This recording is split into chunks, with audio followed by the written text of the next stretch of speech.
Hello friends, कैसे हैं आप लोग। आशा करते हैं अच्छे होंगे। दोस्तों, ये भी आशा करते हैं कि आप लोगों का यूपीएससी लेवल का एग्ज़ाम बहुत अच्छा गया होगा। बहुत सारे बच्चों से फीडबैक भी लिया मैंने, क्या हुआ एग्ज़ाम में, कैसा हुआ। अलग अलग तरह के फीडबैक थे कि किसी के कॉलेज में थोड़ा बहुत एग्ज़ाम हुआ, लिखने का मौका दिया गया। ज़्यादातर जगहों पर बोला गया जो मन में आता है लिख दो, नाम लिख करके जमा कर दो। बहुत जगह कॉपी ही दे करके छोड़ दिया गया, बोला साइन करके सिर्फ जमा कर दो हो जाएगा, क्वेश्चन तक नहीं दिया गया। इस तरह की बहुत सारी घटनाएं हुई। दोस्तों, इन सब बातों का मुझे पहले से ही अंदाजा, क्या पूरी तरह से भरोसा था कि ये सब तो होगा ही। पॉसिबल नहीं है कि सब कुछ सही से कर लें कोई भी सरकार। इसके पीछे सबसे बड़ी वजह यही है कि शुरुआती दौर से अभी तक कोई भी चीज व्यवस्थित है ही नहीं, तो अभी कैसे व्यवस्थित हो जाएगा सडनली, एकाएक नहीं हो सकता है। सरकार को एक दिन ये जातिगत जनगणना लेवल से ऊपर उठ करके, जातिगत जनगणना बहुत अच्छी बात है, इसके बाद उन जातियों के बच्चों को अच्छी शिक्षा देने के लिए तत्परता दिखानी होगी। उसके लिए व्यवस्था करना होगा। अपने घर का पूरा एकदम 10 पुष्ट के खाने लायक व्यवस्था कर लेने से गरीब जनता का कोई भलाई नहीं होने वाला है। सिर्फ ये सब बातें हैं, बकवास होता है, हो गया, फिर अगले महीने होगा। आपको क्या मिला पिछले एक महीने में, ये आप जरूर सोचिएगा। इन सब घटना चक्र से एक स्टूडेंट को क्या फायदा हुआ, ये स्टूडेंट को जरूर सोचना चाहिए। और नहीं फायदा हुआ तो कौन है जिम्मेदार। एक महीना, 1.5 महीना जो बर्बाद हुआ और आगे भी जो बर्बाद होगा, उसके लिए कौन है जिम्मेदार। आप पैसे खर्च कर चुके थे, आप अपनी खुशी से पढ़ाई कर रहे थे, उसके बावजूद भी आपका समय बर्बाद किया गया। ये बात के लिए आपको एक बार सोचना पड़ेगा कि कौन है जिम्मेदार। क्या कोई कास्ट जिम्मेदार है, क्या कोई पर्टिकुलर आदमी जिम्मेदार है, या पूरा सिस्टम जिम्मेदार है। कौन है जिम्मेदार, आपको ये सोचना पड़ेगा। चलिए, ये तो हुई लेक्चर वाली बातें। अब हम काम की बातें स्टार्ट करते हैं। जैसा कि आप देख रहे होंगे, नोटिस ऑफलाइन क्लास कब से स्टार्ट होगा उसी के नोटिस के लिए आए हैं। बस 2 मिनट में वो नोटिस ही देना था, लेकिन मन में जो सब चीजें रहती है वो भड़ास निकलती है। परंतु कोई बात नहीं है, हम भी नहीं बदल सकते। हो सकता है क्योंकि अब बहुत बार सोचते हैं तो हमको लगता है कि क्या हम वहां रहेंगे तो हम बदल देंगे, फिर लगता है कि नहीं, बदलने में बहुत समय लगेगा, बहुत लंबा समय लगेगा और बहुत लोगों को बदलना पड़ेगा, तब शायद ये सिस्टम बदलेगा, जो कि बहुत मुश्किल है।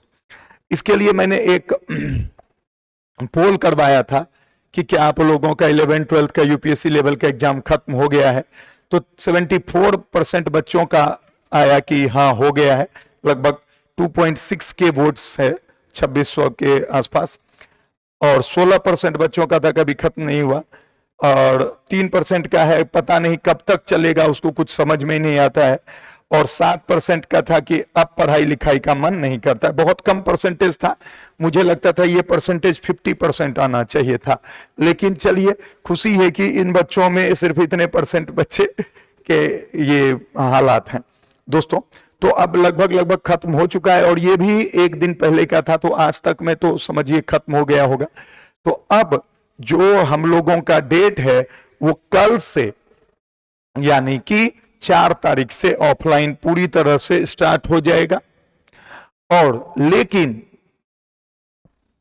दोस्तों, 4 तारीख से तो ऑफलाइन स्टार्ट हो ही जाएगा, लेकिन ऑनलाइन आज यानी 3 तारीख को और 4 तारीख को चलेगा। ऑनलाइन में हम लोगों ने मॉडर्न फिजिक्स का एटॉमिक स्ट्रक्चर पढ़ लिया है। न्यूक्लियर फिजिक्स का आज और कल तक में 80% कंप्लीट हो जाएगा। एक छोटा सा पार्ट सिर्फ बचेगा, वो 1-2 दिन का बचेगा, यानी कि लगभग 2। और जो ये उन बच्चों के लिए भी है जो नहीं देखे हैं, वो जान जाए, आपके पास वीडियो रहेगा अगर आपके पास कोर्स होगा तो। और 11th के लिए भी हीट एंड टेम्परेचर चैप्टर खत्म हो चुका है, स्पेसिफिक हीट, ठीक है। कैलोरीमेट्री स्टार्ट हो चुका है, ठीक है। तो ये सब चीज हम अपनी तरफ से कर रहे हैं कि टाइम वेस्ट ना हो, आपके पास हो। चले, कोई बच्चा नहीं पढ़ा, उसके पास है, अब वो पढ़ेगा। अगर पढ़ने वाला बच्चा है तो वीडियो देख के भी पढ़ लेगा, नहीं पढ़ने वाला बच्चा है तो बैठा के पढ़ा के भी नहीं पढ़ेगा। कम से कम समय बर्बाद नहीं हुआ। बहुत सारे बच्चे जुड़े हुए थे, आशा करते हैं आप लोग जो देख रहे हैं उनमें भी से बहुत सारे बच्चे जुड़े होंगे। तो 4 अक्टूबर से फिर से ऑफलाइन क्लास स्टार्ट होगा, ऑफलाइन क्लास स्टार्ट होगा। और जो चीज ऑफलाइन क्लास में चल रहा था जिस टाइम पर, वो सब उसी तरह चलेगा। 6 बजे वाला बैच 7, 8, 9, 10, ठीक 11, 3, 4, 5, 6, 7 जो भी बैचेज हैं सारे बैच एज इट इज अपने अपने समय पर चलेंगे और जो हो रहा था उसी से आगे बढ़ेंगे। तो आशा करते हैं ये आपको नोटिस समझ में आ गया होगा। और ऑनलाइन भी कल तक चलेगा, लेकिन ऑफलाइन कल से स्टार्ट हो जाएगा। इस बात में कंफ्यूज नहीं करना है। मतलब कल एक ऐसा दिन होगा जिस दिन की ऑनलाइन भी होगा और ऑफलाइन भी होगा। जो शाम में ऑनलाइन होता था वो ऑनलाइन भी उस टाइम पे होगा और ऑफलाइन जो चल रहा था वो ऑफलाइन भी होगा, बस कल भर, क्योंकि सब कुछ कंप्लीट हो जाएगा। और मैं हमेशा से ये बोलता हूं कि मेरा मानना है कि अगर आपको दिन भर में 2 बार ट्यूशन पढ़ने की जरूरत पड़ रही है, या तो आप में गड़बड़ी है या आप जिनके पास पढ़ रहे हैं उनमें गड़बड़ी है। नियत गड़बड़ हो, नीति गड़बड़, 2 बार ट्यूशन पढ़ने की जरूरत नहीं होनी चाहिए एक ही सिलेबस के हिस्से का। हाँ, आप रिवीजन कर रहे हैं, क्रैश कोर्स कर रहे हैं या कुछ भी, तब आप 2 बार पढ़ रहे हैं तो चलिए ये आपकी मर्जी है, ठीक है। तो चलिए हम भी ये मानते हैं। तो अब फिर ऑनलाइन क्लास तब स्टार्ट होगा जब कोई छुट्टी होगा, या नहीं तो संडे को होगा, ठीक है। संडे को लगभग दिन भर फ्री रहते हैं तो 1 घंटे का क्लास अगर हम भी ले लेंगे तो आपके लिए भी थोड़ा रिलैक्स हो जाएगा, कुछ चीजें पढ़ लेंगे उसमें। और फिर YouTube पर भी बहुत जल्दी बहुत चीज लेके आएंगे, क्रैश कोर्स भी बहुत जल्दी लेके आएंगे। तो बहुत सारा प्लानिंग है, पर उन सब प्लानिंग से बड़ी बात यह है कि आप शांतिपूर्वक बैठ पाएंगे, क्या आप एक जगह शांतिपूर्वक रह के पढ़ पाएंगे? ये सवाल सरकार से पूछिए। Bye bye, take care.